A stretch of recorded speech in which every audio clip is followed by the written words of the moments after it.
ये है basically we will talk about blending fundamentals and technicals with options. मतलब मैं चाहता हूं कि यहां पे कितने लोग ये तीनों चीज देख के काम करते हैं, तीनों में काम करते हैं। हम बोल देते हैं। मैंने तो ऑप्शन की स्ट्रेटेजी तो मैं कम देता हूं टीवी पे, क्योंकि वो कई बार वो ब्रांडिंग होती है ना, नाना पाटेकर को थोड़ा रफ वाला रोल ही करना पड़ता है, वो शाहरुख खान को वही वाला रोल करना पड़ता है, सबका अपना अपना रोल होता है स्टेज पे।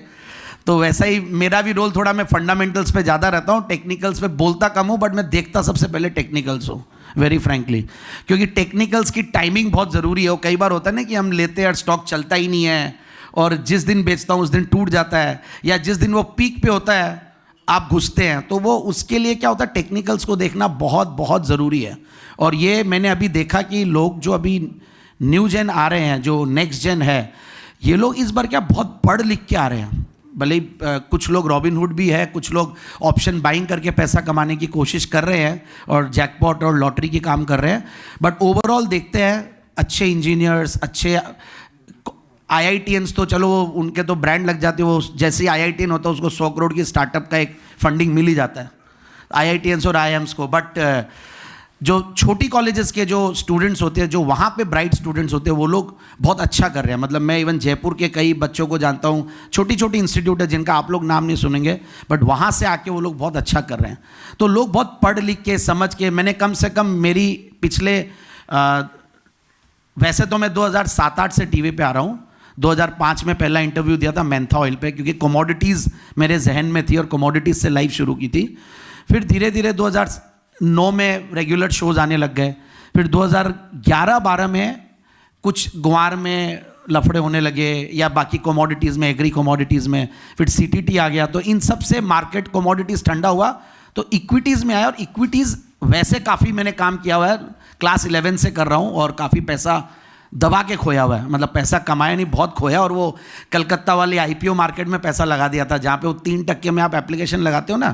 मतलब जितने खराब प्रिंसिपल्स मैंने फॉलो किए हैं लाइफ में, मतलब मैंने कलकत्ता से सीखा नहीं, कलकत्ता में मैं पैसा लगाता था। और क्या होता था, पहले 10 रुपये के शेयर का 2.5 रुपया तो लोग लेते थे। मुझे आज भी कंपनी को याद है, सोमानी स्विस बोल के। तो 94-95 में जब 4000 IPOs आए थे, तो उस टाइम पे वो सारे अलॉटमेंट आ गए। मैं बोला लगा दो भाई, 2.5 रुपया क्या फ़र्क पड़ता है। और फिर उसके बाद वो जब सारा अलॉटमेंट आया तो उसका ब्याज देना पड़ा, क्योंकि अलॉटमेंट का जो पैसा था वो फिर वो फंडर इन्वेस्ट करता है और वो 3% ब्याज लेता है। तो मैंने अच्छे से पैसे खोए, मतलब मैंने लिवरेजिंग कर ली, मैंने रिसर्च नहीं की, खराब IPOs में पैसा लगाया। तो I learned it the very very hard way. और आज बहुत अच्छी बात है कि हम लोग ऐसे सेमिनार्स और कॉन्फ्रेंसेस करते हैं। जैसे सर ने बोला ना कि पहले तो बहुत डिफ़िकल्ट होता था ग्रैंड में वो बड़ा कप हो रही है, और आजकल तो मतलब ट्विटर है, सोशल मीडिया हैंडल्स है, और सारे यूट्यूब चैनल्स पे यूट्यूब यूनिवर्सिटी, व्हाट्सएप यूनिवर्सिटी, वो फिर वो एक और आजकल जो रिसर्च बेचते हैं, जिसपे कौन सा वो हैंडल हो, चाइनीज़ हैंडल जो है, मतलब वो टेलीग्राम, वही मैं समझना चाह रहा था। तो सब लोग मुझे पहला क्वेश्चन पूछते हैं, सर आपका टेलीग्राम में वो है क्या? तो मेरे नाम से कम 8-10 टेलीग्राम चैनल बने हुए हैं, बट मेरा कोई टेलीग्राम चैनल नहीं है। And believe me, regulated, sir आपने बोला ना कि आज यहाँ पे नहीं अपन शेयर की बात कर सकते हैं, उनके वो ऊपर वाले की नज़र, ऊपर वाला सब देख रहा हो, जो सलमान खान वाली ऐड आती है ना। बिकॉज मेरा कुछ एक्सपीरियंस ऐसा रहा कि वो लोग इतने ब्रिलियंटली काम कर रहे हैं रेगुलेटर्स। इंडिया के रेगुलेटर्स को देखिए, हैट्स ऑफ। भले ही वो धीरे धीरे फॉर्म में आते हैं, मगर आते हैं ना तो फिर वो गजब का फॉर्म में आते हैं। जैसे अब इनकम टैक्स वाले, कलकत्ता की सारी कंपनियां देख लो, वो बिजनेस ठंडा हो ही गया सी लोग का। मतलब मैं ये नहीं बोल रहा कि आप लोग तो वैसे ही अभी ये सारे रिसर्च एनालिस्ट जो हम लोग आ रहे हैं, सब लोग आ रहे हैं, उस पर वो पिनाका बोल के सॉफ्टवेयर डेवलप किया उन्होंने। And IITians, IIMs, Jamnalal Bajaj, जो बड़ी इंस्टीट्यूट है, वहाँ से 1100 लोग उनकी कंपनी में काम कर रहे हैं। मतलब SEBI is working like a corporate, मतलब ऐसा मतलब एंड वो लोग बहुत कंप्लायंस और ला देंगे। मतलब इंडिया अभी जो हम देख रहे हैं, जो ग्रोथ आ रही है, it is because of compliance.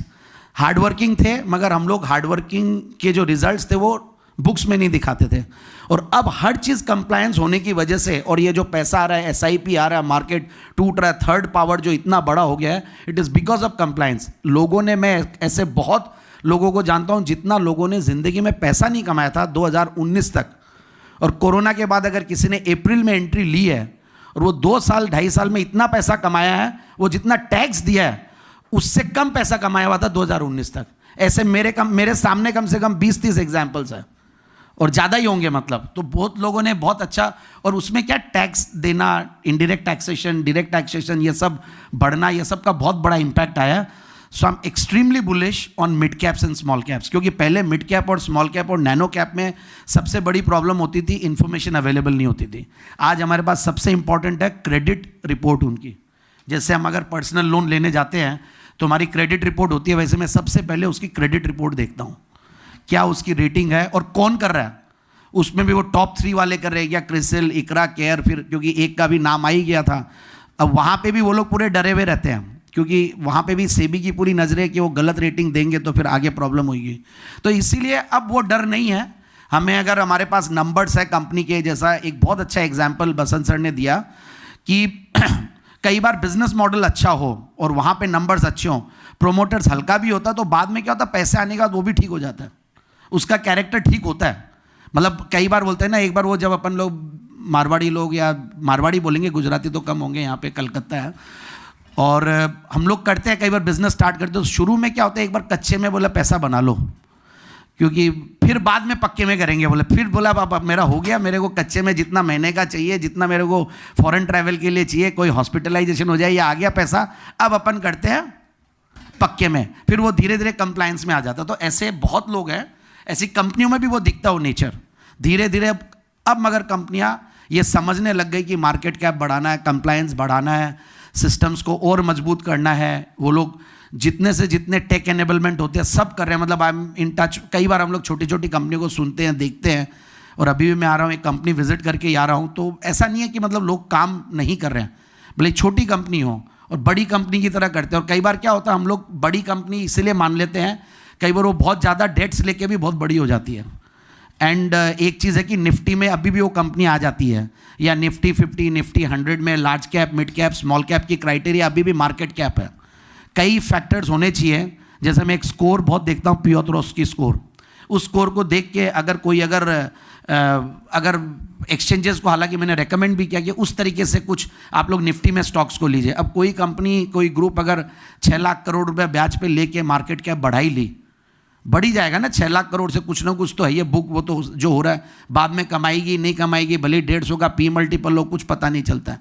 So we have to be make process driven एक रिसर्च की कोशिश किया हूँ, जो मैं जैन साहब के जेम्स में फॉलो करता हूँ क्लियरली। मैं आज हैशटैग जैन साहब के जेम्स, मुझे पता है कि सब लोग मुझे एक ही सवाल पूछेंगे लास्ट में, तो मैं 3 पिक लाया हूँ, इसलिए मुझे झेलिएगा।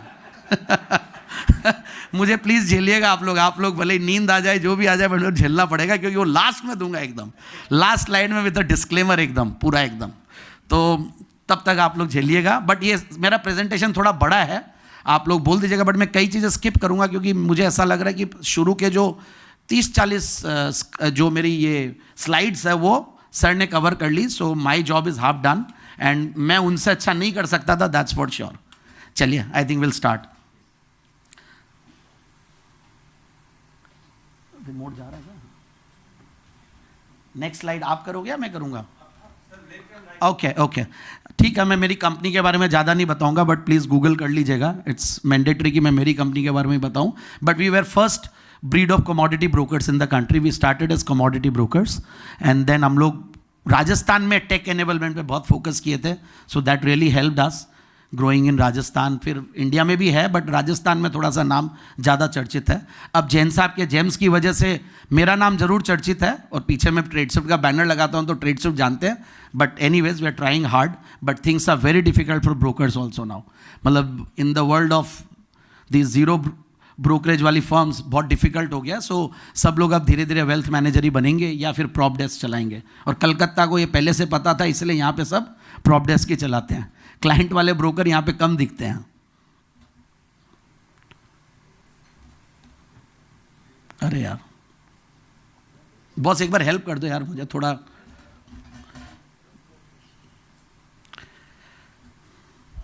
कैसे, एक बार फ्लो बता दो। टेक्नोलॉजी समझ में पूरी आती है, मगर ओके, राइट साइड से ना, ये ऊपर वाले से ना, ओके।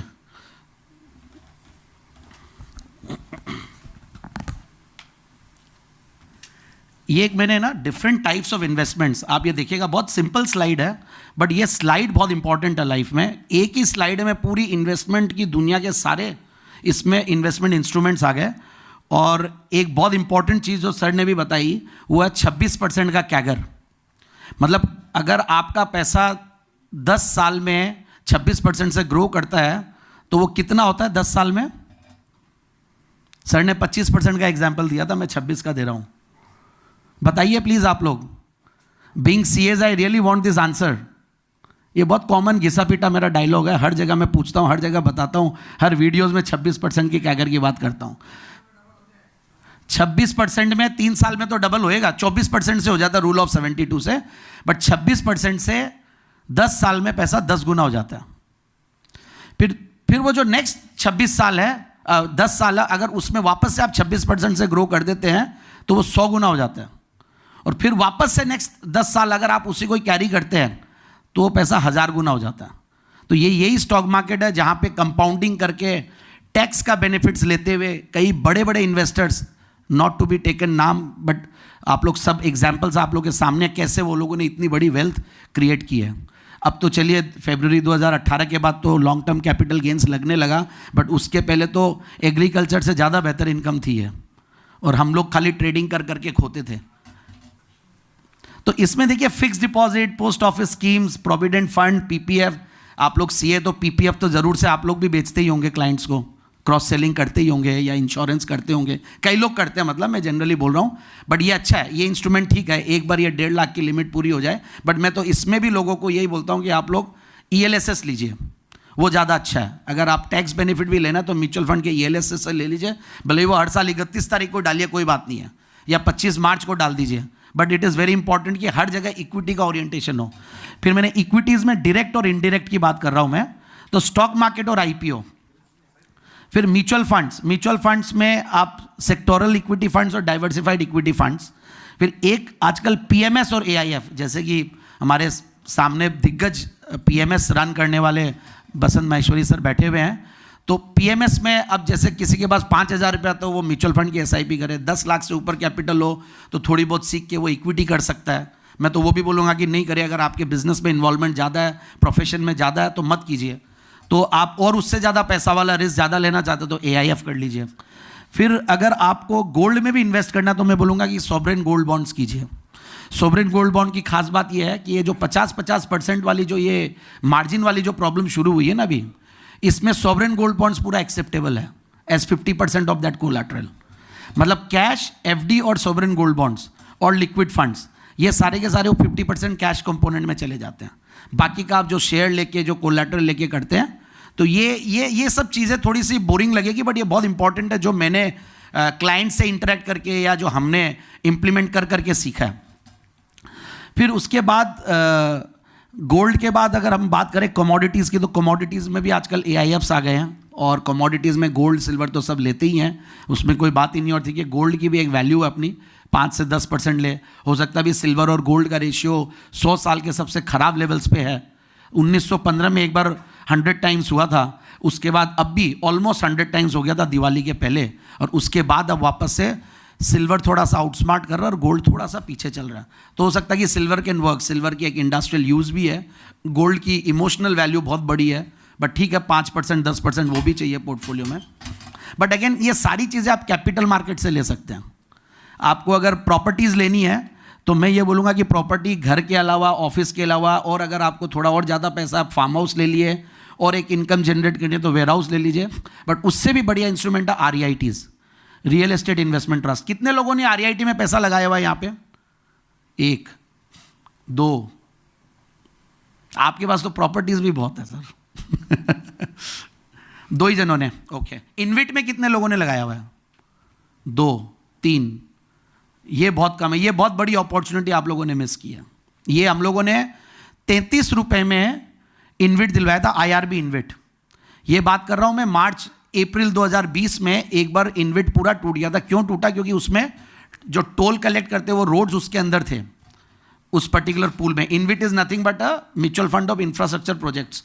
तो IRB का नाम था तो थोड़ा सा वैसे भी थोड़ा डिस्काउंट ज़्यादा चलता था, बट अब IRB, हालांकि वहाँ पे कोई दिक्कत नहीं है, फुल्ली रेगुलेटेड प्रोडक्ट है, बट अब IRB जो है वो भी एक अलग टाइप की कंपनी हो गई है।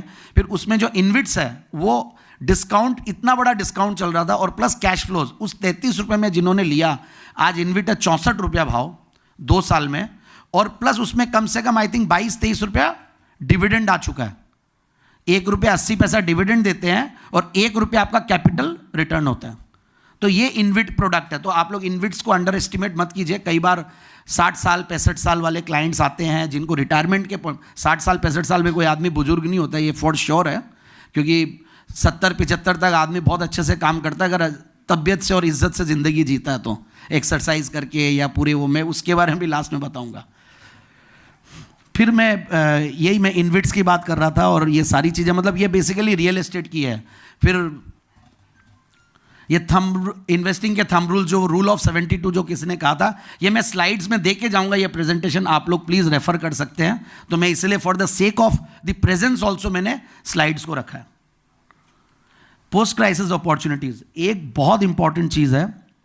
ये जब भी मार्केट्स टूटते हैं, मतलब लोग ऐसे भाग जाते हैं, इसमें मैंने 2-3 स्लाइड्स अभी हटाई भी है, जो मैंने गोवा में एक सेमिनार हुआ था, मैंने उसमें दिया था वो। मतलब कुछ ग्लोबल चीज़ें हैं, मतलब मैं तो हर चीज़ नंबर से करने की कोशिश करता हूँ, ऑब्जेक्टिव बेसिस पे।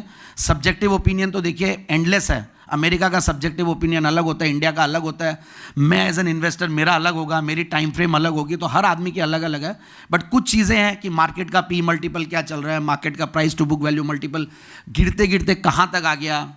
एक समय था 6000 की निफ्टी की पुट, मतलब मैं मार्च अप्रैल 2020 की बात कर रहा हूँ, वो भी 1% पे बिक रही थी, और जब निफ्टी 8000 थी, मतलब कैन यू बिलीव दैट, उस टाइम पे लग रहा था क्या 6000 आ जाएगा, क्योंकि लोग बोलते थे, वो बात अलग है।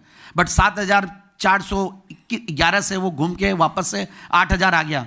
तो जितना होना था उससे बुरा तो होना नहीं कि दुनिया पूरी बंद हो गई। फिर धीरे धीरे सब खुलने लगे थे, तो फिर वो IT स्टॉक्स चलने लगे, फिर वो धीरे धीरे फार्मा स्टॉक्स चल रहे हैं, फिर धीरे धीरे ये ब्रोकिंग वाले स्टॉक्स चलने लगे, बैंक्स बंद नहीं हुई थी। तो ऐसा नहीं कि सारी चीज़ें बंद थी, वर्क फ्रॉम होम वाली, तो ऐसा नहीं है, अपॉर्चुनिटीज़ देखनी पड़ती है। और ये मैं ये स्लाइड देखिएगा आप, और ये नीचे जितनी बार लिखा हो ना, जितनी बार मैंने डेट्स लिखी हुई है, हर बार ये प्रेजेंटेशन में मैं डालता हूँ। हालांकि आज वाला डाला कि नहीं है पता नहीं, मैं क्योंकि यहाँ आ गया था कल ही, तो जनरली हम लोग लास्ट डेट तक लिखते हैं, और क्या लेवल रहा है।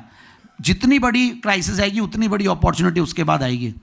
तो जिसने अभी पैसा कमाया है, वो जो रिटर्न्स अभी बने हैं 2000, अगर अप्रैल में 2020 में किसी ने पैसा डाला तो उसकी तो आदत खराब हो चुकी है, अब आगे बनने वाला नहीं है उतना। बट जो भी हो, हाँ, अगर कोई कोरोना के जगह पे कोई मोरोना आ जाए या कुछ भी आ जाए तब अलग बात है, चाइना कुछ और कर जाए। बट अभी तक तो यही लगता है कि हमें हमेशा ढूंढना चाहिए क्राइसिस। ये सारी जितनी बड़ी क्राइसिस है, Harshad Mehta scam, gulf war, 19.com bubble, election के रिजल्ट, सब कुछ डाला हुआ है इसमें। ये full time investors and traders, कितने लोग यहाँ पे CA फुल टाइम करते हैं और फुल टाइम इन्वेस्टिंग ट्रेडिंग करते हैं? Full time investing trading, full time CAs, गलत हाथ उठा रहे हो, गलत हाथ उठा रहे हो आप लोग। आप लोग ट्रेडिंग पक्का करते हो, भले वो 30% ऑफ द टाइम हो। 9:15 बजे, 9:30 बजे मुझे कितने लोगों ने नहीं देखा यहाँ पे? आपने नहीं देखा? तब मुझे और मेहनत करनी पड़ेगी। तो सब लोग देखे हैं ना कुल मिला के। कुल मिला के सब देखते हैं, मतलब टीवी, और सब शेयर मार्केट में है। तो मैं एक और चीज़ कहना चाहूँगा कि मैंने ये चीज़ देखी है, डोंट टेक इट अदरवाइज। मैं लास्ट टाइम भी बोला हूँ, और मैं कम से कम ये 8वीं बार CAs के बीच में सेमिनार कर रहा हूँ पिछले 1.5 साल में। CIRC, NIRC, हर जगह जा रहे हैं। अभी उदयपुर जाना 7 जनवरी को, आपके पास 2 बार आ गया, जयपुर में 2-3 बार कर लिया, क्लोज ग्रुप ऑफ CAs में भी बात करते हैं। सब लोग एक्चुअली ट्रेडिंग पे बहुत फोकस करने लग गए हैं, CAs लोग। और मोदी जी हो गए परेशान एकदम, इसलिए वो एक और कैटेगरी स्टार्ट कर रहे हैं, क्योंकि एक्चुअली में बहुत प्रॉब्लम हो रही है कि हमारे यहाँ पे अभी सब लोग, not only CAs, her profession के लोग, मतलब सब लोग शेयर मार्केट में। मैं परसों कोई शादी में था, सुनील शेट्टी मिल गया, तो मेरे को इंट्रोड्यूस कराया कि सर ये ज़बरदस्त स्टॉक्स देते हैं, जैन साहब के जेम्स, सुबह सुबह। बोला अरे वाह, मतलब ये लोग का ही दिन चल रहा है आजकल, तो स्टॉक मार्केट ही चल रहा है। मतलब वो भी फुल इंटरेस्टेड है शेयर मार्केट में। सब लोग लगे हुए हैं एक्टिंग करो, बट चलो वो तब रिटायर्ड हो गया, एक्टिंग नहीं करता है, बट लगे हुए हैं लोग एकदम। तो शेयर मार्केट में सब लोग लगे हुए हैं। 5.5 करोड़ तो पक्के में है, डब्बे में और कच्चे में कितने हो पता नहीं, क्योंकि कई बार गांव में और ये सब में, मैं भी आसाम से हूँ, गांव से, तो हमें पता है कि फिजिकल शेयर्स पड़े हैं।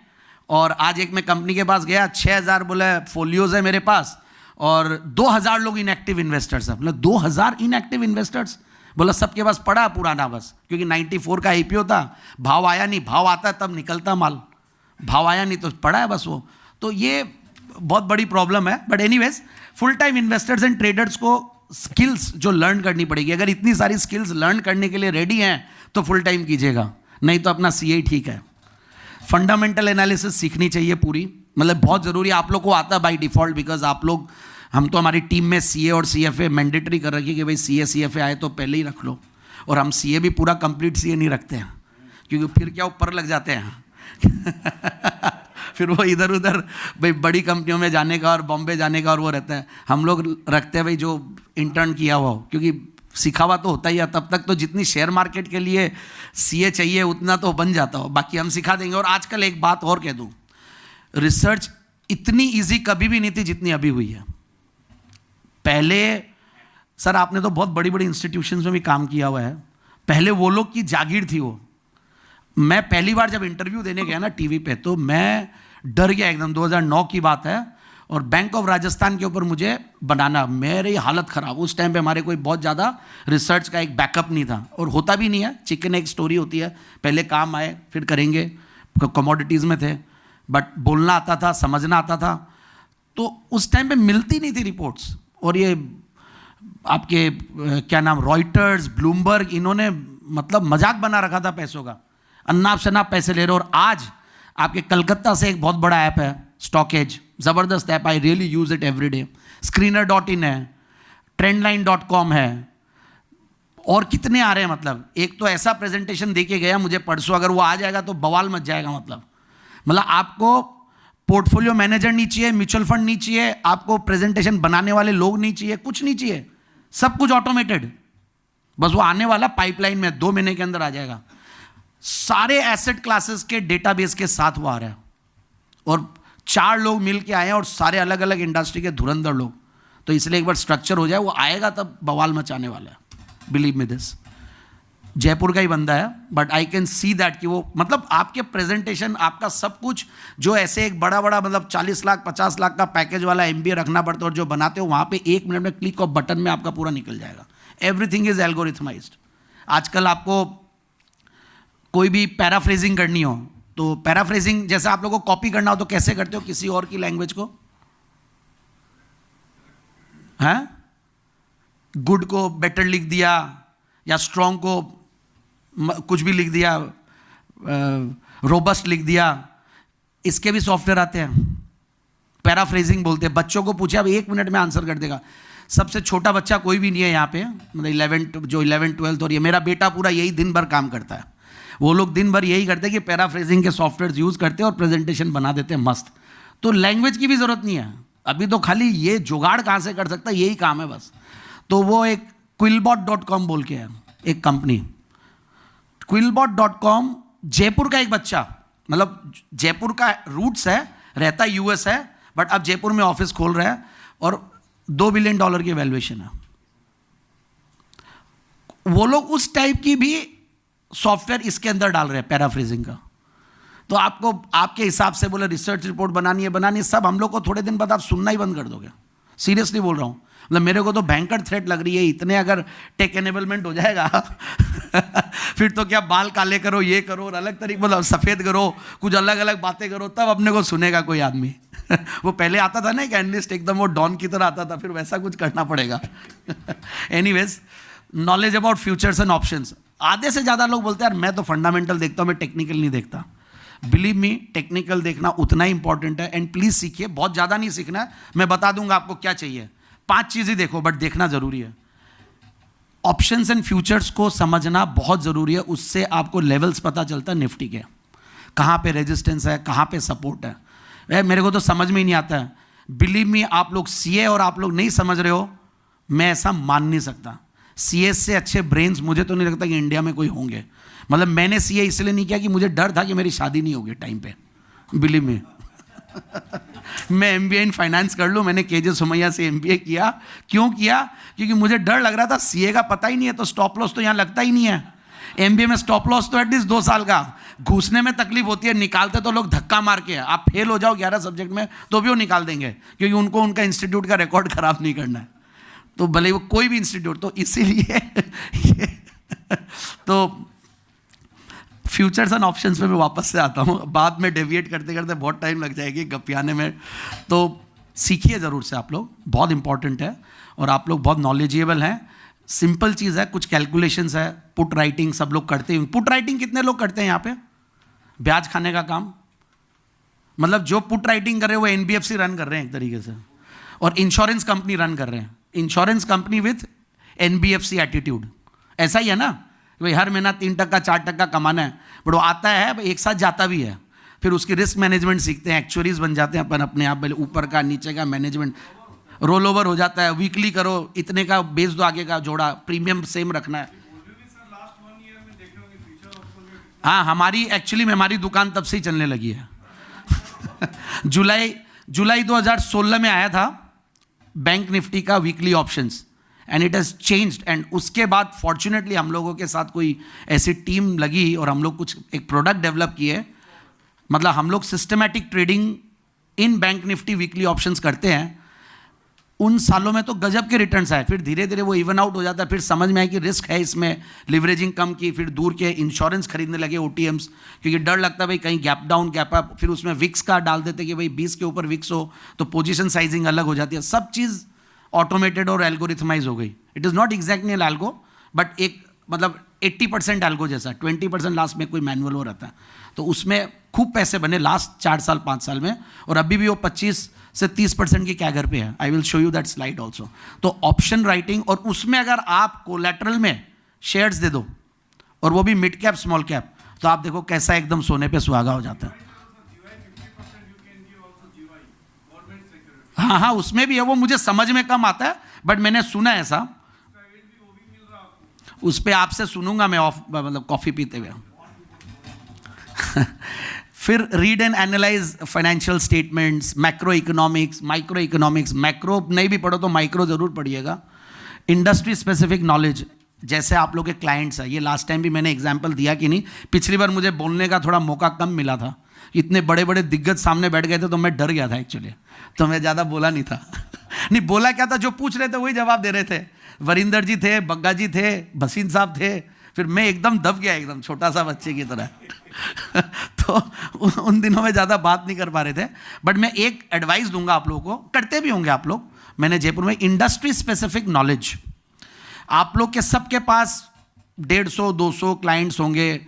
कईयों के पास लिस्टेड कंपनीज भी क्लाइंट्स होंगी। कितनों के पास लिस्टेड कंपनीज है जो क्लाइंट है? 1 2 3 4 5 6, बहुत कम है। वो लिस्टेड कंपनीज में से मतलब मिड कैप या स्मॉल कैप 500 करोड़ के ऊपर की है कोई? 1 2, ठीक है।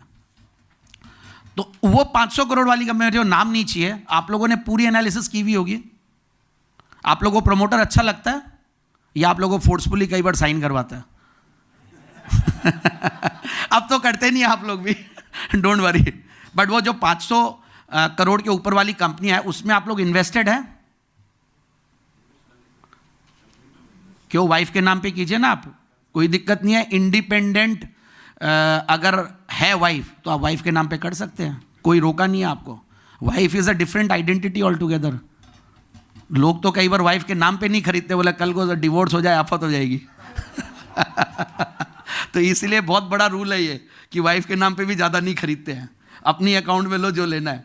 बट कई बार वो भले वो 40% के ब्रैकेट में पड़ रहा हो, बट एनीवेज मेरा जो भी एग्जाम्पल्स होंगे मेरे एकदम देसी एग्जाम्पल्स हैं। मैं जो मेरे साथ हो रहा है मैं वही बता रहा हूँ सारी चीज़ें। फिर कंपनी स्पेसिफिक नॉलेज, ये तो होना ही चाहिए। कंपनी स्पेसिफिक देखिए, जो सीए है, सीएस है, उनको जितनी होगी वो किसी को नहीं हो सकते, उस कंपनी के सीए सीएस को। तो आप लोग अपना एक सर्कल बना सकते हैं, इनडायरेक्टली आप लोग डिस्कस कर सकते हैं। हर चीज़ को कंप्लायंस में कीजिएगा जो भी इंपॉर्टेंट है, क्योंकि आजकल कंप्लायंस को डिसरेस्पेक्ट बिल्कुल भी मत कीजिएगा। ये मैं रिसेंट कुछ एक्सपीरियंसेस से बात कर रहा हूँ, जो हम देख रहे हैं, पढ़ रहे हैं। मतलब कंप्लायंस बहुत इंपॉर्टेंट है और आप लोग तो कंप्लाई करते ही ओवरऑल, और करिएगा। फिर टैक्स एफिशिएंसी आप लोग से बेहतर तो कोई बता ही नहीं सकता है, बट इसके ऊपर भी हम लोग ज्ञान देते हैं कि भाई आप HUF में कर लो। कई लोग आते हैं, मैं तो मेरी सैलरी इतनी है, 80 लाख का पैकेज है, मेरे खूब लग रही है, टैक्स लगता है, तो मतलब वाइफ के अकाउंट में कर लो। अरे वाइफ तो रिटर्न ही नहीं भरती है, तो मतलब पैन कार्ड लेके भरो। अब उसको समझाने वाला ही कोई नहीं है। एटलीस्ट कई कंपनियां तो ऐसी भी होती है, नहीं कच्चे में दे देती है, वाइफ के नाम पे सैलरी दे देती है, बट बड़ी कंपनियां नहीं देती, MNCs हैं। बट अपने जो सपोज कलकत्ता के या जयपुर के, आसाम के या जो भी है, कई कंपनियां दे देती है। HUF है या नहीं है? HUF में कमीशन इनकम टफ होता है लेना, but HUF is one thing हर आदमी को हम लोग एडवाइस करते हैं कि प्लीज़ आप लोग HUF बना के उसमें ट्रेडिंग करो, क्योंकि इंडिविजुअल में कई बार क्या होता है, आपका सिविल स्कोर जाता है। नाम ले लिया मैंने, उन्होंने फॉरेक्स की ट्रेडिंग में ज़बरदस्त पैसा खोया। बहुत बड़ी कंपनी, खुराकी वाला, ज़बरदस्त। उनका एक एशियाटिक बोल के एक स्टोर हुआ करता था चर्च गेट पे, एक बहुत ही मतलब पुराना नाम, मतलब एशियाटिक जाते तो मज़ा आता था, बहुत पुराना ग्रुप। मगर वो स्पेक्यूलेशन, क्योंकि क्या होता है, वो लोग हेजिंग करते करते स्पेक्यूलेशन में आ जाते हैं, क्योंकि वो सोचे कि हम लोग भाई एक्सपोर्ट्स को हेज कर ले, बट वो लास्ट में उसी में ट्रेडिंग करने लग जाते हैं। तो ये बहुत इंपॉर्टेंट है। तो टैक्स एफिशिएंसी के लिए हम लोग HUF बताते हैं। उसके बारे में मैंने 360 डिग्री की 2 स्लाइड है मेरे पास। वो स्टॉप लॉस क्या मेरा बता दीजिए, 5-10 मिनट बढ़ा के बताइएगा, फिर मैं उसी हिसाब से बातें करूंगा। कौन बताएगा? 450, तो 5 ही मिनट बाकी है, 5 बेसिक अकाउंटिंग, फिर ये यूजिंग स्प्रेडशीट्स, ये बहुत इंपॉर्टेंट है। एक्सेल को जितना कोई यूज़ करेगा ना, उसका एक्सेल मतलब अब स्प्रेडशीट हो गया, या पावर BI आजकल आ गई है, जो मुझे भी नहीं आती है, बट हमने कुछ इंप्लीमेंट किया। हमारी रिसर्च, मेरी पूरी रिसर्च को मैंने एक्सेल पे ऑटोमेटेड कर रखा है, पूरा मेरा मैनेजमेंट एक्सेल पे ऑटोमेटेड है। अब मगर जो आदमी का मैंने अभी बता रहा हूँ, वो जब वो आएगा सॉफ्टवेयर, तो मेरे को वो करने की ज़रूरत नहीं पड़ेगी, उन्होंने वो सारे प्रिंसिपल्स उसमें डाल दिया। फिर आपका long term thinking and discipline, discipline बहुत इंपॉर्टेंट है, ये बहुत ज़्यादा इंपॉर्टेंट है। मतलब मुझे ऐसा लगता है कि जो आदमी सुबह रोज़ अगर योगा करता है या रनिंग करता है, वो ट्रेडर भी अच्छा बनता है। टाइम पे जो उठने वाला, टाइम पे सोने वाला, मैं दोनों ही अच्छे से नहीं करता, मैं टाइम पे नहीं सोता, बट एनीवेज ह्यूमन साइकोलॉजी बहुत important. Again self reflection, inquisitive thinking, हर चीज़ में इंक्विजिटिवनेस चाहिए। फिर इमोशनल कंट्रोल, ये अब इमोशनल कंट्रोल को कंट्रोल करने के लिए हम लोगों ने एल्गो, जो सिस्टमेटिक ट्रेडिंग है, थ्रू सिस्टम्स हम लोग करने लगे। क्योंकि कैश मार्केट में फिर भी इमोशंस को आप कंट्रोल कर सकते हो, बट FNO में जब वो रिजल्ट फास्ट होते हैं, एकदम फार्मूला 1 के स्टाइल में होता है, ऊपर नीचे जब मार्केट टूटता है और बढ़ता है, तो उस टाइम पे डर लगता है। ये हम लोगों ने क्वेश्चनर बना रखा, रिस्क प्रोफाइलिंग क्वेश्चनर में। जनरली मेरे पास जब बड़े क्लाइंट्स आते हैं तो उनको हम लोग सब कुछ पूछते हैं, FNO की नॉलेज कितनी है, कितना इन्वेस्टेड है, इंश्योरेंस ले रखा है क्या, फिर उसने अगर आप ग्रीक जानते हो क्या, अगर ऑप्शन में ट्रेडिंग कर रहे हो तो थीटा, गामा, डेल्टा क्या समझता है, वो समझते हैं। फिर ये समझते हैं कि वो बिजनेसमैन है तो सेल्फ एम्प्लॉयड बिजनेसमैन है, या उसके पीछे बहुत बड़ी टीम है। ट्रेडर है तो कितने लोग उसकी टीम में बैठे हुए हैं, 2-4-5 आदमी असिस्ट करने के लिए है या नहीं है, क्योंकि ये सारी चीज़ें बहुत इंपॉर्टेंट होती है। हम सारा काम एक साथ नहीं कर सकते, टॉयलेट भी लगती है, खाना भी खाना पड़ता है, उस समय मार्केट क्रैश कर जाता है कई बार, तो ऐसा भी हुआ है लोगों के साथ। तो आपको टीम ज़रूरी है, फंडामेंटल्स, सारी न्यूज़ को आप ट्रैक नहीं कर पाते हैं। कई बार कॉर्पोरेट एक्शंस ऐसे ऐसे आते हैं जिसकी एनालिसिस करने के लिए आपके पास समय नहीं होता है। शादी ब्याह रोज़ हो रहे हैं, दिसंबर के महीने में तो शाम को टाइम ही नहीं मिलती है। दिसंबर की मतलब नवंबर से लेकर जनवरी 14 तारीख तक टाइम ही नहीं है किसी को। 3-3 लाख 4-4 लाख शादियाँ हो रही है, 11 लाख कितनी भी हो रही है, तो सबके हिस्से में कुछ तो पड़ती है। तो इट्स वेरी इंपॉर्टेंट। तो हम लोग ये फाइनेंशियल फ्रीडम और रिस्क प्रोफाइलिंग क्वेश्चनर भरवाते हैं। देन चैलेंजेस, टाइम, मतलब डायरेक्टली ट्रेडिंग करने की टाइम है, ऑक्यूपेशन के साथ आप कॉम्प्रोमाइज़ कर रहे हो, जो कि बहुत ख़राब चीज़ है। अगर आप अपने एग्जिस्टिंग ऑक्यूपेशन के साथ अगर कॉम्प्रोमाइज़ कर रहे हैं और आप सपोज आपके ऑक्यूपेशन से 50 लाख रुपए कमा रहे हो, और आप अगर समय ज़्यादा दो और प्रोएक्टिवली, नॉट रिएक्टिव समय कि बैठे हैं बस ठीक है आ गया तो ठीक है धंधा, दुकानदार लोग जैसे करते हैं, प्रोएक्टिवली आप अगर उसको बढ़ाने की सोचते हो, 20% की कैगर वहाँ लाते हैं, तो आप 10 लाख रुपए उसमें कमाते हो।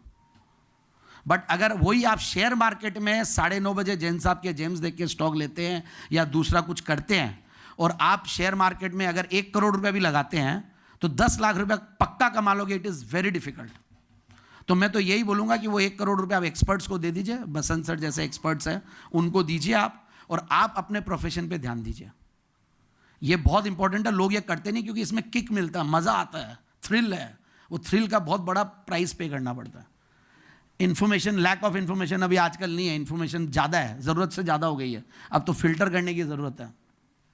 पोर्टफोलियो का लोगों को प्रिंसिपल्स फॉलो नहीं कर पाते हैं, कितना लेना है, कोई में ज़्यादा वेटेज हो जाता है, कोई में बहुत कम होता है। मैं बोला अरे ये क्या है, आपका 150 स्टॉक्स का पोर्टफोलियो है, जो अच्छा स्टॉक लगता है उसको तो आपने 50,000 का भी नहीं ले रखा, 5,000 का, मतलब 1% भी नहीं है, और जो खराब स्टॉक है वो क्योंकि वो बिकता नहीं है, वो फिर वो एवरेज करते करते उसका वेटेज 10% हो जाता है। तो ये सारी चीज़ें, बहुत सारी चीज़ें, और इंडायरेक्ट इन्वेस्टिंग कीजिए, वो म्यूचुअल फंड्स, पीएमएस और ये सब की बात कर रहा था। ईटीएफ्स जो इंडिया में कम चलते हैं, मतलब कैश मार्केट का एल्गो ईटीएफ्स है, हर स्ट्रैटेजी के ईटीएफ्स चलते हैं यूएस में या अब्रॉड में, इंडिया में बहुत कम है। How to start your journey of investments, मतलब ये क्वेश्चनर के बाद हम लोग बोलते हैं कि आपका गोल सेट कीजिए, फिर आप स्किल्स क्या है आपके पास, आप मैथमेटिक्स में अच्छे हो, आपका राइट ब्रेन काम करता है या लेफ्ट ब्रेन काम करता है, उसके हिसाब से आप घुसिए। अगर आपका लेफ्ट ब्रेन काम करता है, टेक्निकली आप साउंड हो, तो आप टेक्निकल एनालिसिस को ज़रूर सीखिए। फंडामेंटल्स आपको आते हैं, मैं तो आर्टिस्टिक आदमी हूँ तो वो कीजिए। मैं रमेश धमानी जी के अंडर में 2 महीना था, तो वो बहुत ही एक अच्छी बात बोली, उनके लिए इन्वेस्टिंग वॉज एन आर्ट। बोले it's an art, it's a very beautiful thing. आप अननेसेसरली तुम लोग ये, मैं कचरे स्टॉक्स में तब ट्रेडिंग करता था, उनके सामने जाके बात कर ली, इतने नाराज हो, बोला आगे से मत आना मेरे ऑफिस में, अगर ये स्टॉक्स में तुम आगे भी ट्रेडिंग करते रहोगे। And literally I went out of the markets उनसे मिलने के बाद। तो एटलीस्ट मैं इन्वेस्ट किया नहीं। वो बोले अच्छा तुमने फिर ये स्टॉक लिया कि नहीं, मैं तो ले रहा था। बोले नहीं सर वो भी नहीं, फिर तो तुमको ये भी नहीं आता क्या करना है, तभी तुमको टाइम है बहुत। तो बहुत सारी चीज़ें हैं, तो जर्नी बहुत डिफिकल्ट है। और फिर emotions, meditation really helps, breathing, meditation, ये सब चीज़ें करें। 360 डिग्री अप्रोच, मैं ये सबको समझाता हूँ, मैं ये 2 स्लाइड और फिर बाद में सारे फैमिली मेंबर्स के ट्रेडिंग एंड डीमैट अकाउंट्स होने चाहिए, सबके होते ही होंगे। सब लोग नहीं करते हैं जनरली, जो कम लोग समझते हैं, जो मेरे पास अच्छे पैसे वाले भी होते हैं और सैलरीड होते हैं, क्योंकि आजकल तो सैलरीड वाले ज़्यादा पैसे वाले होते हैं। जो एक एमएनसी में जॉब करता है, 3 करोड़ 4 करोड़ के पैकेज नॉर्मल हो गए। एक घर में 2 भाई है, एक भाई 2 करोड़ का पैकेज है, कोई का 1.5 का है, तो वो लोग एक बिजनेसमैन से ज़्यादा कमा रहे हैं, कई लिस्टेड कंपनियों से ज़्यादा कमा रहे हैं। फिर should do aggressive primary market participation, जैसे बायबैक हो रहा है, OFS आ रहा है, इनमें एग्रेसिवली करना चाहिए। आजकल 10-10 लाख की एप्लीकेशन लगती है, उसमें बढ़िया पैसा बनता है। Can have different strategy portfolios in different accounts, कई बार आप अलग अलग स्ट्रैटेजी के, मदर है तो मदर के अकाउंट में आप थोड़ा सेफर खेल सकते हो, बच्चे का अकाउंट है तो आप स्मॉल कैप मिड कैप खेल सकते हो, खुद का तो आप एक अलग टाइप का। तो सबकी स्ट्रैटेजी वाइज, एक में सिर्फ FNO ही करना है, इसको ज़्यादा छेड़छाड़ नहीं करना है। फिर बोले इसमें हो गया 10 लाख रुपये का इनकम आ गया, बंद करो, दूसरी फाइल खोल लो। ये कितने लोग करते हैं ऐसा साल में? आप सब करते हैं सर, आपको बुलाऊंगा मैं होगी स्टेज पे। तो must open HUF account, trade in corporate account, taxation का आर्बिट्राज है, ये थोड़ा CS लोग, वो कुछ NBFC का क्लॉज और ये सब लग जाता है, बट अगर आपके पास दूसरे कंपनी में काम है और उसमें अगर आप ये करते हो तो इसमें लॉस भी लग जाता है, तो उसका सेट ऑफ हो जाता है। फिर 25% टैक्स लगता है, तो हम लोग यहाँ पे कॉर्पोरेट्स के भी खूब अकाउंट्स खुलते हैं। फिर OD लिमिट लेना चाहिए। अब OD लिमिट बोला लिवरेजिंग करके शेयर मार्केट में क्यों लें, OD में कोई बुराई नहीं है, क्या बुराई है, आप लीजिए, कई बार अपॉर्चुनिटी आती है, बेस्ट है एकदम। बस बस बस बस बस, he is a big case study यार, ये 360 डिग्री का एकदम। हाँ गुड, मतलब आपने मेरा अप्रूव कर दिया कि मैं सही बोल रहा हूँ ना। जयपुर से आके इतना फ्लाइट का खर्चा, होटल का खर्चा बहन किया आप लोगों ने, तो फिर सिचुएशन आर्बिट्राज की अपॉर्चुनिटीज़। कैलकाटा में एक एनालिस्ट है, मेरे को नाम याद नहीं आ रहा है, स्पेशल सिचुएशंस में बहुत दिग्गज हैं वो, कभी उनको भी बुलाइए, उनका भी सुनिएगा आप लोग, बहुत अच्छे स्पीकर हैं, मैं नाम याद नहीं आ रहा मुझे, बट इज़ वेरी गुड। फिर फुल फ्लेजेड टीम होनी चाहिए, जहाँ फंडामेंटल एनालिस्ट, टेक्निकल एनालिस्ट, एक बैक ऑफिस का असिस्टेंट। ये मैं बात कर रहा हूँ जो लोग 2-4-5 करोड़ रुपए लेके बैठे हैं या करोड़ रुपए लेके बैठे हैं और अच्छे से काम करना चाहते हैं। Must do a formal course, सारी चीज़ का कोर्स एक बार कर लेना चाहिए, फंडामेंटल, टेक्निकल, ऑप्शंस। मैंने 2017 में लाइन से सारे कोर्स, सारे सेमिनार, जहाँ जाना हर जगह जाते थे। लोग बोलते हैं यार हर जगह तो मत आया करो यार, थोड़ा तो आप भी अपनी चेहरे की इज्जत रखो, मतलब मेरे क्या फ़र्क पड़ता है, मुझे सीखना है, जूनियर से सीखो, सीनियर से, जो सीखना ज़रूरी है। तो उस टाइम पे एक बार वो सारी चीज़ें की। फिर फंडामेंटल चार्ट पैटर्न्स, ये सारी सीखना। BTST करवाते हैं, न्यूज़ एंड रिजल्ट्स आर्बिट्राज, जैसे अभी NMDC में बहुत बड़ा आर्बिट्राज गया, अभी है, अब देखते हैं कैसे लिस्टिंग होती है। फिर आपके कैश फ्यूचर्स का आर्बिट्राज करते ही होंगे आप लोग, सेटलमेंट का आर्बिट्राज भी होता है, स्पेशल सिचुएशन, टाइम बहुत कम है, 6 please in 5 minutes. Trading diary maintain कीजिए, मॉनिटर योर पोजीशन, ये भी दिया मैंने। प्रोसेस बेस्ड इन्वेस्टिंग, ये मैंने ऐसे कैसे किया आप लोग। We need to have a process which helps in taking decisions on stock selection and screening. मेरे को ना शायद समय ज़्यादा इसीलिए लग रहा है कि मैं इधर आ जाता हूँ। या तो मैं इससे बोलता हूँ क्योंकि मेरे अब गर्दन दुखने लग गई है। Position sizing, risk management, fund management, 80-20 rule of law Pareto, ये इसमें भी अप्लाई करता है। हम सब खाली रिसर्च सुनते रहते हैं मगर हम कोई भी रिस्क मैनेजमेंट, पोजीशन साइजिंग और फंड मैनेजमेंट के ऊपर फोकस नहीं करते। करते हैं अब आजकल सब करते हैं, सब पढ़े लिखे हम लोग सब करते हैं। सर ने काफ़ी उसी के ऊपर बात बताई है। Well defined entry and exit rules होने चाहिए। फिर फंडामेंट, ये हम लोग फॉलो करते हैं। ये जो सारी चीज़ें ये मैं फॉलो करता हूँ। फंडामेंटल एनालिसिस, फिर कॉर्पोरेट गवर्नेंस एनालिसिस, आप लोगों से बेहतर कोई नहीं करता है। Technical analysis, entry into cash market stocks after these 3 analysis, जिसमें फिर एक ऑप्शन बैक्ड स्ट्रैटेजी खेलते हैं हम लोग। फंड मैनेजमेंट और रिस्क मैनेजमेंट तो सबसे इंपॉर्टेंट है। 80% रोल। एक अच्छा ट्रेडर अच्छे ट्रेड में भी लॉस करता है, अच्छा ट्रेडर खराब ट्रेड में भी प्रॉफिट करता है, और खराब ट्रेडर बेहतरीन से बेहतरीन, बोला राकेश झुंझुनवाला ने बोला तो भी वो खो के जाएगा उसके अंदर। अब तो बोल नहीं सकते बट जो भी मतलब एग्जाम्पल में। फंडामेंटल एनालिसिस, अब ये इसके बारे में बात नहीं करूंगा मैं, ये आप लोग सब जानते हैं। टॉप डाउन, बॉटम डाउन, ये सब ठीक है। बॉटम अप, ये थीम्स है, थीम्स जानना बहुत ज़रूरी है। जैसे कि आजकल PLI, new gen IT companies, एक पुरानी टाइप की IT कंपनीज होती है, और आजकल ये AI और ये सब जो काम करते हैं वो लोग एक अलग टाइप की कंपनीज है। इंपोर्ट सब्सटीट्यूशन, फाइनेंशियल इंटरमीडियरीज, जैसे मेरे को CDSL मैन बोलते हैं। मैं 200 रुपये से नवंबर 2019 से CDSL रिकमेंड करते हुए आ रहा हूँ, क्योंकि मैं खुद CDSL का DPU, मुझे पता है कि क्या वो लोग की पोटेंशियल है। सिर्फ 200 रुपये भाव था और वहाँ से कहाँ पहुँच गया, और अभी भी इट्स अ गुड बाय। तो ये अब ये AMCs में बहुत बड़ा डिसरप्शन आने वाला है। ये जब से नवी और ये कई जो टेक जो आ गए हैं, इन टेक से बहुत बड़ा डर के चलना चाहिए। अब पॉलिसी बाजार ने सारे इंश्योरेंस एजेंट का तो खराब कर दिया काम, मगर खुद भी बर्बाद हो रही है कि सॉफ्ट बैंक से फंडिंग लेके ये लोग ने कर दिया, और आज भी क्वार्टर का 300 करोड़ रुपया खोती है। तो वो नहीं लेना अपने को। एग्री थीम बहुत बढ़िया लगता है। एड्यूटेक में हालांकि कंपनियां लिस्टिंग में अच्छा नहीं कर रही हैं, और ऑनलाइन बिजनेसेस देखना। PSU प्राइवेटाइजेशन अगेन, फिर ये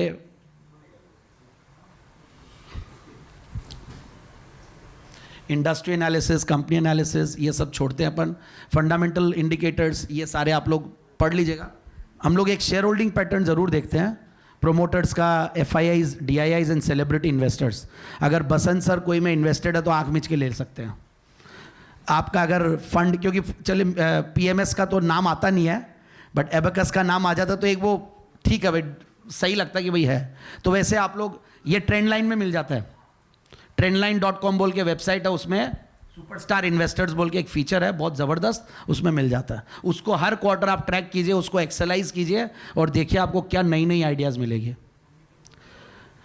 market cap by EBITDA, market cap by net profit. मेरे को कई बार कंपनी होती है ना, ये अब जैसे 20 करोड़ रुपया, 10 करोड़ कमा रही है और 50 करोड़ की कंपनी है, तो 20% हो गया, ब्याज में ला के भी उसको खरीदने की इच्छा रखूँगा। तो मैं ये रेशियो को बहुत देखता हूँ। एक कंपनी थी, मैंने लिबर्टी फॉस्फेट्स बोल के दिया था, मैं 2012-13 में 100 करोड़ का मार्केट कैप, 50 करोड़ का नेट प्रॉफिट, बट वो नेट प्रॉफिट कैश में नहीं आ रहा है क्योंकि वो सब्सिडीज़ में फंसा हुआ था। और चूंकि उस कंपनी के बारे में जानता नहीं है, क्योंकि मार्केट में क्या होता है, 100 करोड़ की कंपनी का, 50 करोड़ की कंपनी की बात नहीं करते हैं। वो कंपनी बाद में, जिस दिन मैंने बात की उसकी, 5 दिन तक तो सर्किट नहीं खुला उसका, और बाद में कोरोमंडल ने उसको टेक ओवर भी किया। And I predicted that time कि ये कंपनी क्यों नहीं लेगा कोई आदमी, 100 करोड़ की कंपनी 50 करोड़ कमाने वाली। तो वो उस टाइम पे कोरोमंडल ने फिर उसको टेक ओवर किया। EBITDA margin, net profit margin, ये सब जानते हैं आप लोग। करंट रेशियो बहुत देखता हूँ मैं। फिर ये price to earning sales ratio, ये प्राइस टू सेल्स रेशियो जो है ना, ये सिर्फ स्टार्टअप के लिए है। हमारे लिए तो P मल्टीपल, और मैं तो सबसे ज़्यादा प्राइस टू बुक देखता हूँ भाई, कितना पैसे की चीज़ है, कितने में मिल रही है। पेग रेशियो है, नेट फ्लो, कैश फ्लो देखना, दूध का दूध पानी का पानी तो कैश फ्लो स्टेटमेंट से होता है, जो आप लोगों से बेहतर कोई नहीं जानता है। फिर ये सारी चीज़ें हैं। फिर ये देखते हैं कैटेगराइजेशन, जैसे सर ने बताया ना उस टाइम पे कि आदमी का P मल्टीपल जो है कंपनी का कैसे होता है। कोई एक्सट्रैक्टर है, माइनिंग कर रहा है तो उसका एक अलग होगा, कमोडिटीज़ वाली है। मार्केटिंग में बड़ी ब्रांड है तो उसकी अलग पी मल्टीपल होगी। कॉन्ट्रैक्ट मैन्युफैक्चरर है तो अलग होगी। आजकल ये डिक्सन टेक्नोलॉजी है या हिंदुस्तान फूड्स है, ये कंपनियां क्या है, ये लोग बड़े बड़े एमएनसीज के लिए 70-75 ब्रांड के लिए हिंदुस्तान फूड काम करती है। तो वो अपने आप में एमएनसी से ज़्यादा पावरफुल हो गई। वर्ल्ड इंडिया की सारी बड़ी ब्रांड्स को वो मैन्युफैक्चर करता है। मैं गोवा गया हुआ था, मुझे उसकी फैक्ट्री दिखी, मैंने यार इस कंपनी को स्टडी करते हैं। फिर एक सेमिनार में किसी ने उसके बारे में बात किया, बोले तो गजब की कंपनी है। फिर डेम्पो ग्रुप की कंपनी थी, 400 रुपये में रेकमेंड किया था 2018 अगस्त में, और आज एक बार भाव देखिएगा आप लोग क्या उसका है, 2000 ही है क्या, ज़्यादा हो गया था, ऊपर नीचे आ गया।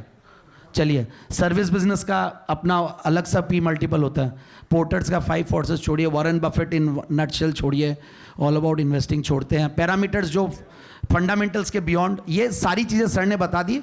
Pledging is a big no, मैं ये बता देता हूँ।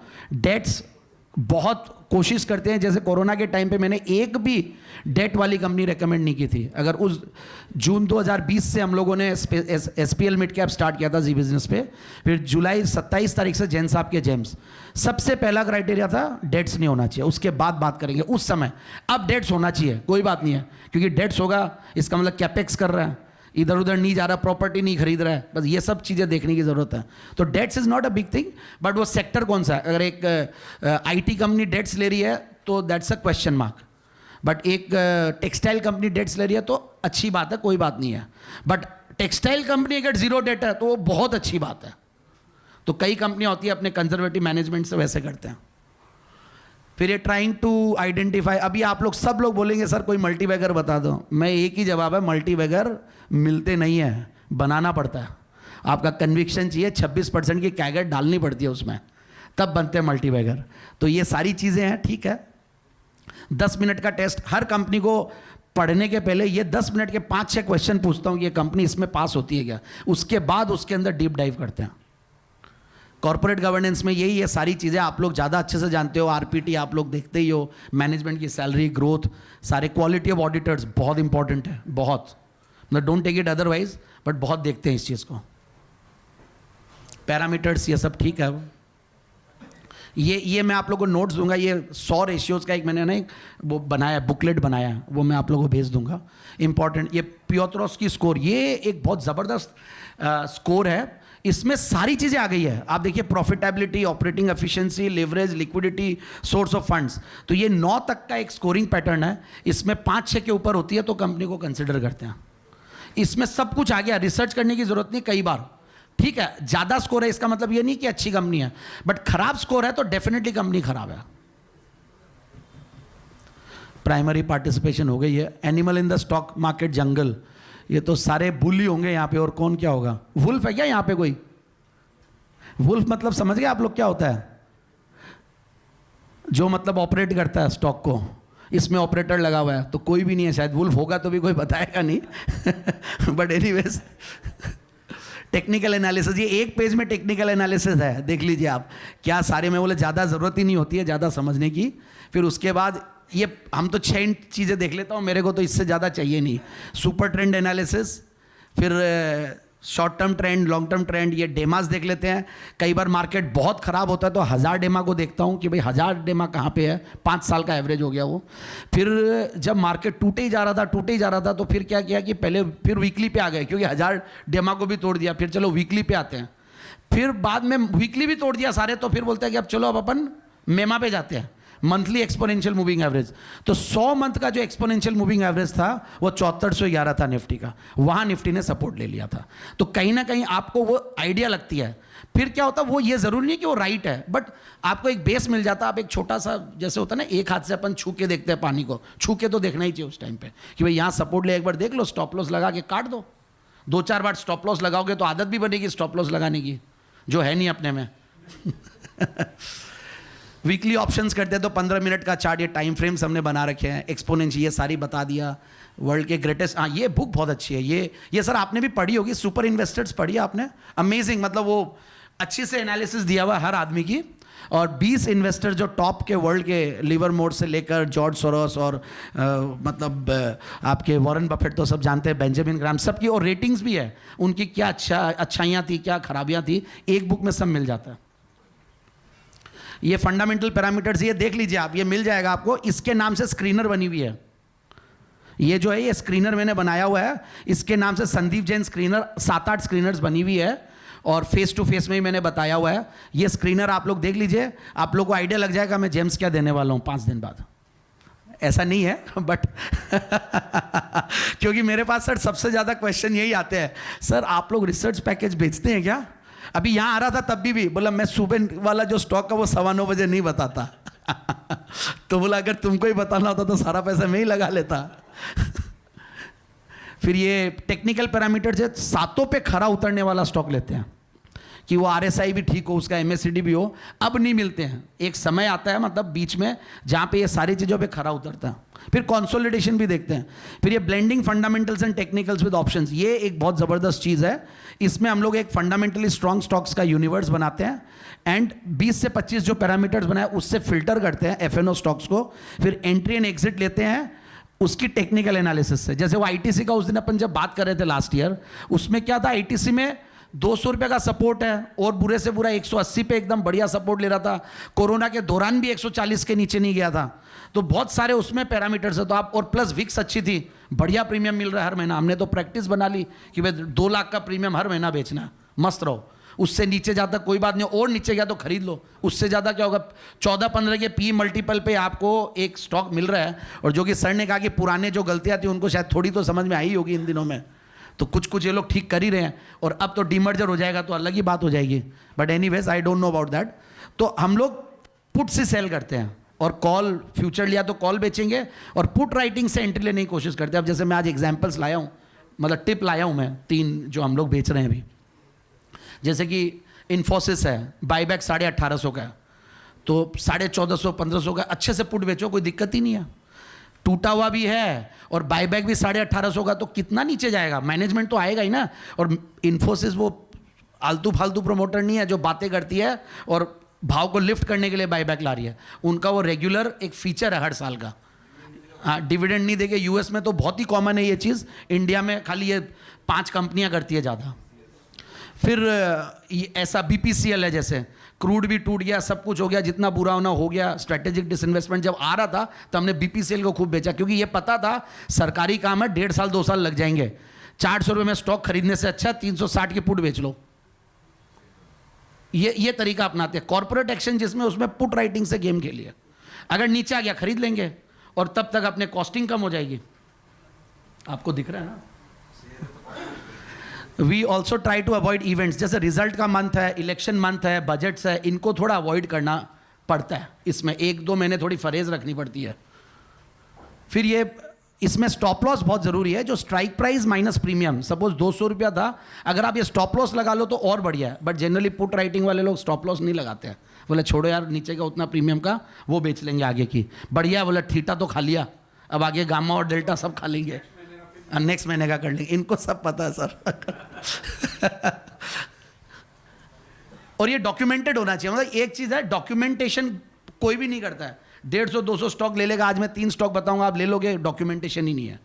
हर चीज़ की डॉक्यूमेंटेशन जो करेगा, पर्पस, ये मैंने रिलीजियसली देखा हुआ है। मतलब हमारे यहाँ कुछ क्लाइंट्स हैं, मतलब उनसे बात करना मुश्किल हो जाता है। वो तो टीवी पे नहीं आ रहे हैं, बाकी वो जिस तरीके की नॉलेज रखते हैं और जिस तरीके की डिसिप्लिन रखते हैं, वो तो टीवी तो देखते ही नहीं है दूर दूर तक, और सारी चीज़ एकदम पूरे डिसिप्लिन से करते हैं। एकदम मुनि महाराज की तरह, जैनी मुनि महाराज होते हैं ना, उतनी डिसिप्लिन से ट्रेडिंग करते हैं, तब वो पैसा कमा रहे हैं। हाउ टू एग्जिट, ये सर ये क्वेश्चन मैं सबको पूछता हूँ, आपको भी पूछूंगा। How to exit and why exit is important. भले वो राकेश झुंझुनवाला जिसे मेरा 1-to-1 इतनी दूर से मैं इंटरव्यू ले रहा था, उनका स्टेज पे नहीं था, बट MCX में वो बोर्ड ऑफ डायरेक्टर में थे, और MCX के हम लोग लीडिंग मेंबर्स हैं, तो 50-100 जनों को ही बुलाया था। तो बहुत ज़बरदस्त, रारे से लेकर ये सारे क्वेश्चन। फिर मैंने इनको, विजय केडिया जी को, रमेश धमान, सबको लाइन से पूछता हूँ एक एक, क्योंकि एग्जिट अभिमन्यु वाली स्ट्रैटेजी, मतलब ये सबसे बड़ी प्रॉब्लम ही एग्जिट है। मतलब खेला एग्जिट का, एंट्री तो 1 मिनट में ले लो, मैं आज 10 स्टॉक बताऊंगा, कल सब लोग ले लोगे। या फ्यूचर्स में एग्जिट बहुत इंपॉर्टेंट है, क्योंकि कैश मार्केट में तो क्या होता है, कई बार एग्जिट नहीं भी लेते हो तो चल जाता है, क्योंकि आपका वो स्टॉक आगे पीछे 2 क्वार्टर खराब है, तीसरा क्वार्टर अच्छा हो जाएगा, या कोई कंपनी है 1 साल 2 साल बाद ठीक हो जाएगी, अगर कंपनी अच्छी है। फंडामेंटल्स अगर प्योरली खराब हो रहे हैं, कोई इंडस्ट्री में मैक्रो चेंज आ गया तो अलग बात है, वो स्वॉट एनालिसिस करना ज़रूरी होता है।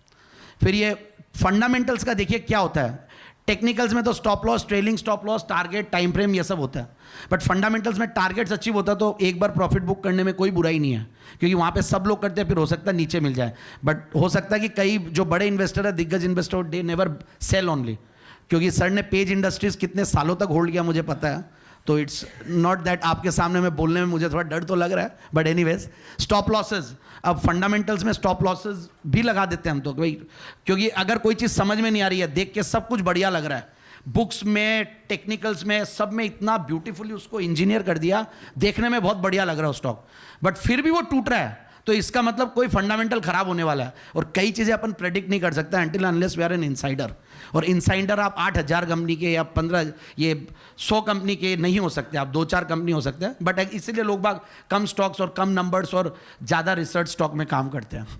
फिर trailing stop losses, better opportunity, कई बार होता है कि भाई आज यार बेच देते हैं माल, इससे अच्छा मैं एक बार प्रॉपर्टी खरीद लेता हूँ, अभी प्रॉपर्टी ठीक लग रही है या कोई वहाँ पे आर्बिट्राज मिल रहा हो। चेंज इन फंडामेंटल्स, कोई मेजर चेंज आ गया हो, बोला ओपीएम्स में बहुत फर्क पड़ गया, कोई सब्सटीट्यूट आ गया तो बेच के भी निकल सकते हैं। फिर change in management, other parameters, ये बहुत इंपॉर्टेंट है, corporate governance, change in broader market trends and valuations. चलिए, जवाई की तरह स्टॉक चुनना चाहिए, ये तो एकदम क्लियर है, मेरा फिक्स डायलॉग है, ये हर बार देता हूँ मैं, पिछली बार भी दिया था मैंने। जैसे जवाई को चुनते हैं, जवाई देखिए मुकेश अंबानी जी से लेकर टैक्सी वाला, रिक्शा वाला, सब बेस्ट चुनते हैं, अपने हिसाब से पूरी ताकत लगा के चुनता है। 2 मिनट बस, बहुत जल्दी जल्दी कर दिया, अब इतना तो 10 मिनट तो देना पड़ेगा, इतनी दूर से आए हैं तो तो ये सारी चीज़ें देखिए, इंसान सबसे ज़्यादा रिसर्च इसी में करता है, और एक्चुअली में अगर ऐसी रिसर्च करने लग जाए तो बहुत मज़ा आएगा, और करते हैं, मतलब मैं पूरी कोशिश करता हूँ, मेरे पैरामीटर्स पे सारे में खरा उतरना पड़ेगा कि प्रोमोटर अच्छा, पेरेंट्स अच्छे होने चाहिए, लड़का ठीक कर रहा है, एग्जीक्यूशन बढ़िया काम कर रहा है, सैलरी कमा रहा है, कैश फ्लो बढ़िया, सारी चीज़ें देखिए। इन्फोबीन्स एक ऐसी कंपनी थी, मैंने 23 सितंबर 2020 में दिया था, केस स्टडी है, 140 रुपये पे, बिलीव मी गजब की डायनामिक मैनेजमेंट थी, देखा उनको कोई सेमिनार में, सुना था, टाई में आए थे कहीं पे, सुन के मजा, और टाई में मैंने 2 प्रोमोटर्स को सुना, उसके बाद मैंने बिग नो कर दिया। आप कई लोग लेते हैं उसको, उस स्टॉक को, मैं नाम बता देता हूं आपको, क्विक हिल, मैं उसके प्रोमोटर को देख के बोला मैं यार ये स्टॉक तो नहीं लूँगा, भले ही रमेश, कई लोगों ने, बड़े बड़े लोगों ने उसको रेकमेंड किया हुआ है, बोले ये तो बहुत बड़ा इंपॉर्टेंट चीज़ है, मतलब नहीं लेना अपने को, मेरे को मैनेजमेंट सुन के ही मज़ा नहीं आया, मैं नहीं ले सकता, और ये इनको सुन के मज़ा आया, उनका CFO बहुत ज़बरदस्त क्लैरिटी थी, 13 के P मल्टीपल, ये स्टॉक को दिया मैंने, 4-5 दिन तक वो कंपनी सर्किट पे थी, 5% का ही था सर्किट, फिर उसका चार्ट्स पे भी देखिए आप, मतलब 154 रुपये से लेकर कहाँ गया, ये 25 सितंबर, 5 मार्च को वापस 148, कई बार मार्केट टूटता है तब नीचे आ जाता है, फिर 251, 28 में 2021 क्या हुआ, SME सेगमेंट में आया था, SME से BSE में आया, BSE से NSE में आया, वो माइग्रेशन के टाइम पे अपन ने इसको कैप्चर किया। तो ये भी एक बहुत अच्छी स्ट्रेटेजी है कि स्टॉक की माइग्रेशन को ट्रैक करते रहिए, क्योंकि 2 साल मिनिमम आपको SME में रहना पड़ता है, 2 साल किसका कंप्लीट हो रहा है वो देखिए। SME के IPOs में लगाता नहीं हूँ मैं, मगर SME के स्टॉक्स को ट्रैक करते हैं, तो उससे आपको आइडियाज़ मिलेगी। फिर 422 रुपया, 485 रुपया, अप्रैल वापस से 856 रुपया, ये है मतलब, और ये सारे टेक्निकल्स देखिए, positive, above all, super trend, positive, MACD, RSI, ये सब पे खरा उतरा हुआ था, फिर टूटेगा क्योंकि IT स्टॉक्स टूट रहे हैं। फिर आज अब मैं अगर बात करूं, ये 4 नवंबर की है, 4 नवंबर को मेरा EO का नाम सुना आप लोगों ने, एंटरप्रेन्योर्स ऑर्गेनाइजेशन, आपने भी, हाँ, वहां पे मेरा एक स्पीच था, इसी के ऊपर था, उसमें मतलब मेंबरशिप लेने के लिए 20 लाख रुपया साल का देना पड़ता है, पहला ज्वाइनिंग फी, और 5 लाख रुपया फीस है साल की, और 100 करोड़ की मिनिमम नेटवर्थ होनी पड़ती है, तब मेंबरशिप आती है। वहां पे ये प्रेजेंटेशन दिया था मैंने अभी रिसेंटली, तब उस दिन ये 4 नवंबर को इसका 537 रुपये भाव था, तब होल्ड दिया था, अब 567 है, अब ये ऑलमोस्ट अपने सारे एवरेजेस के ऊपर आ गया, बट सुपर ट्रेंड में नीचे है, खरीदना नहीं है, but it's a good hold.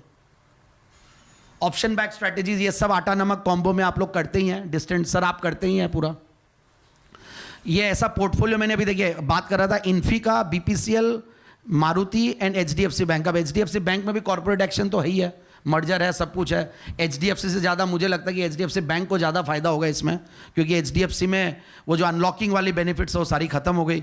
Infy में बाईबैक है, BPCL ऑलरेडी बहुत करेक्टेड है, डाउनसाइड लगता नहीं है। मारुति बहुत बढ़िया लगता है मुझे तो। लोग टाटा मोटर्स भले कितना ही कहे, मारुति रहेगी इंडिया में। कि गाँव में जाते तब पता चलता मारुति क्या है। मैं जिस शहर से हूँ, नलबाड़ी बोल के एक शहर है असम में, मैं जब था तो हमारे घर में 2 गाड़ियाँ थी और टोटल 5 गाड़ी थी शहर में। और आज वो एक एक कोने में एक करते करते कम से कम भी 50,000 मारुति कार ही होगी, दूसरी ब्रांड अलग है। तो इस तरीके की ग्रोथ है रूरल इंडिया में, भारत की ग्रोथ।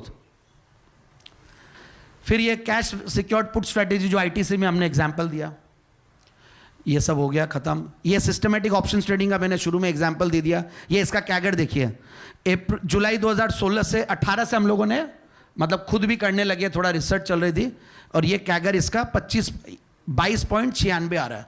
मैक्सिमम ड्रॉडाउन 13.44, इस तरीके का इसमें वो हुआ था।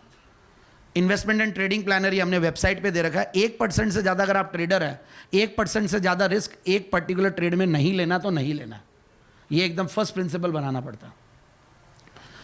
CBO विक्स देखिए आप, 80 गया था और अब है 13-14 पे। ये तो CBO अपना इंडिया की बात करते हैं अपन, 13-14। तो अब क्या ऑप्शन राइटिंग में मज़ा नहीं आ रहा है सर? क्या हो गया? जूस खत्म हो गया पूरा है? अभी भी ठीक है, चलिए ठीक है। निकल रहा है। अब ये मेरे पिक्स ऑफ द सेमिनार है, Caplin Point, Saksoft and Swaraj engines. लिख लीजिए सर, 721 पे रेकमेंड किया, 800। ये सब छोटे छोटे टाइम फ्रेम के लिए कि आप मुझे याद करो जुलाई में और नेक्स्ट नवंबर में, और अगर नहीं चले तो गाली भी दीजिएगा प्लीज़। बट मुझे ऐसा लगता है कि ये स्टॉक एकदम सस्ते P मल्टीपल्स पे है। मैं इसका कैप्लिन पॉइंट का लिख रहा था, कहाँ गया वो कागज़? एक ही लिख पाया मैं, बट मैं फंडामेंटल्स एक एग्जांपल दे रहा हूँ बिकॉज समय नहीं है। कैप्लिन पॉइंट देखिए, 17 के P मल्टीपल पे return on capital employed 29%, zero debt company, sales की कैगर 25%, प्रॉफिट की कैगर 20%, ऑपरेटिंग प्रॉफिट मार्जिन 30%।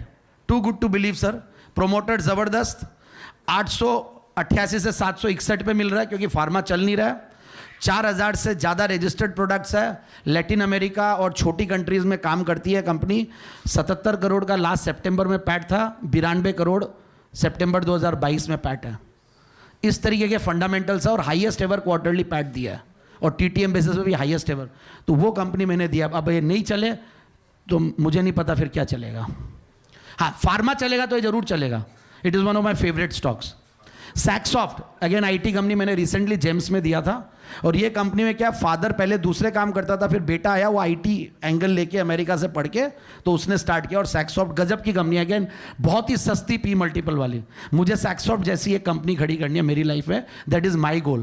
क्योंकि मेरा बेटे को भी मैं वही कर रहा हूँ, आर्टिफिशियल इंटेलिजेंस और IT पढ़ने जा रहा है US। बोला आओ, फिर मैं इधर उधर के धंधे सब बंद करके तुम्हारे साथ इसमें ही लग जाऊँगा, जॉब करूँगा।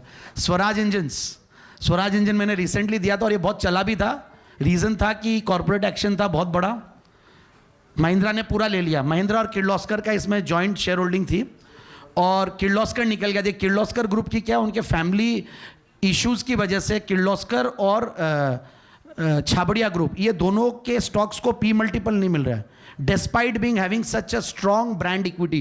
किर्लोस्कर तो इंडिया का इंडस्ट्रियलाइजेशन का एग्जाम्पल है। पहला अगर जो भी वो क्या बोलते हैं लेथ मशीन बनाई थी तो किर्लोस्कर इंडस्ट्रीज ने बनाई थी, तो वो निकल गया इससे। और ये प्योरली महिंद्रा की कंपनी है। और इसके अगर फंडामेंटल्स देख लोगे आप, screener.in देखिए, इसमें रिटर्न ऑन कैपिटल एम्प्लॉयड कितना है, I think 50% return on capital employed है। तो ऐसा एक zero debt company, so it's a fantastic stock. 1900 से करेक्टेड हुआ है, तो इस स्टॉक को लीजिए 1890 के टारगेट के लिए। खत्म। हेल्थ पे ध्यान दे, वेल्थ पे दे, बिकॉज हेल्थ का जो वेल्थ है ना, वो वेल्थ के हेल्थ से बेटर होता है। Life quadrant, happiness, learning, 20 page daily पढ़े। मेरे से बुक तो पढ़ा नहीं जाता मगर 20 पेज न्यूज़पेपर का पढ़ लेता हूँ रोज। अब बुक्स का हो गया क्योंकि शादी ब्याह 3 S लग गए उसमें, social functions, socializing and social media, इनमें बिजी रहते हैं और लास्ट सेमिनार्स में बिजी रहते हैं, तो पढ़ाई होती नहीं है। बट एनीवेज जो भी है, जर्नल लिखना, ट्रेनिंग, सर्टिफिकेशन, ये सब ठीक है। Spend lesser money than you make, save the difference and buy a diverse portfolio of different asset classes and be patient. आदमी गरीब रह ही नहीं सकता अगर ये कर ले तो। Thank you so much for being a great audience. स्वस्थ रहें, व्यस्त रहें, मस्त रहें।